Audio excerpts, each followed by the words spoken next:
I never thought I would share this story.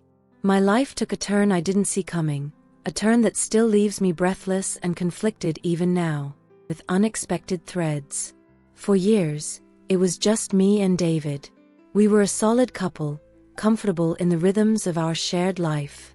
Then, life threw us a curveball with the arrival of Mark, David's son from a previous marriage. Mark was 17, a whirlwind of teenage angst, intelligence, and a quiet intensity one found myself drawn to, even when I tried not to be.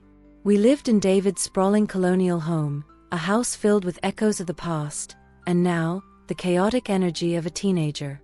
David, bless his heart, tried his best to navigate the complexities of fatherhood in this new chapter.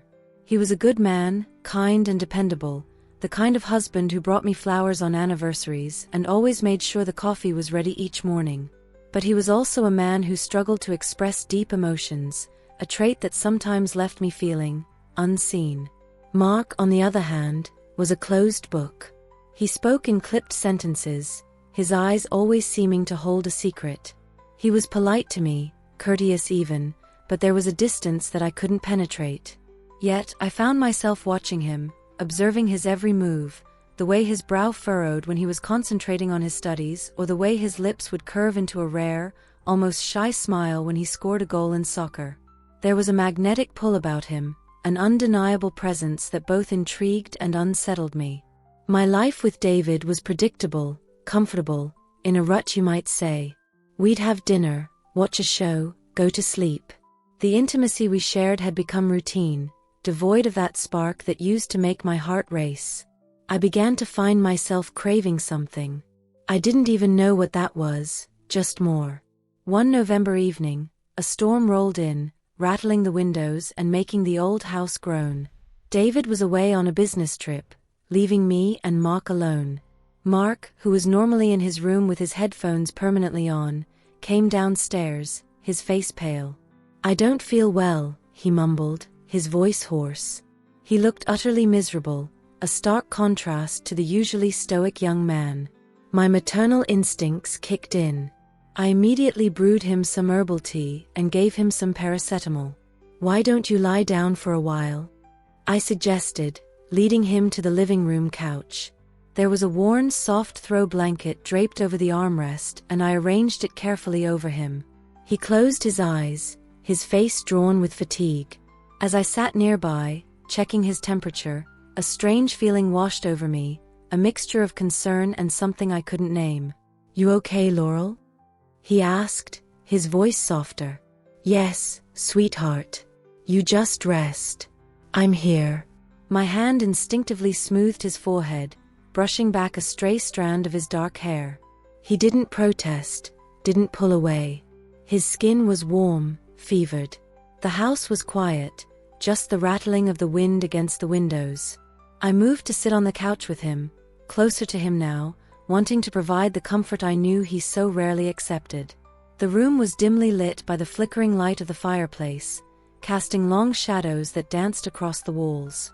He shifted, his body turning towards me, and under the blanket, he pressed against my side. I told myself it was because the room was cold and he was unwell, seeking warmth. I'd done this a million times with ill children, there was nothing more to it. But then, his arm moved, draping loosely across my back, his fingertips brushing my spine. It was such a small contact, but it sent a jolt of electricity through me. I froze. My heart pounded against my ribs. This was not the way a stepmother and stepson behaved. I told myself to move, to create distance, but I couldn't. I was oddly paralyzed, held captive by a strange sense of calm. The air crackled with unspoken words, with an awareness that made my skin tingle. I could feel his warm breath against my neck and the gentle rise and fall of his chest, and I was suddenly so aware of this boy, this young man, lying next to me. Then he shifted again, pressing closer, and under the blanket, I felt something hard. A shiver ran down my spine. My breath hitched. This was not simply being near a feverish child. The world seemed to tilt, the familiar replaced with something utterly foreign and terrifying. I should have pulled away. I should have told him to go back to his room. But I didn't. I stayed there, paralyzed, as a dangerous thrill coursed through me. I was lost in the moment, in the warmth of his body against mine, in the tension that hung heavy in the air. I felt a deep ache within me, a yearning for something that had long been dormant. That night, nothing overtly physical happened, but something fundamental shifted. The line between stepmother and stepson had blurred, replaced with something infinitely more complex and forbidden. The awareness of each other's presence, the unspoken desires that simmered beneath the surface, hung heavy in the air. The guilt was overwhelming. I was betraying David, a man I loved, even if our love had become predictable and stale. I was also betraying myself. Yet, I couldn't deny the powerful pull I felt towards Mark, a pull that was both terrifying and exhilarating. We never spoke of what happened that night, but we were both different, our interactions tinged with a new, unspoken understanding. I knew then that I would never be the same.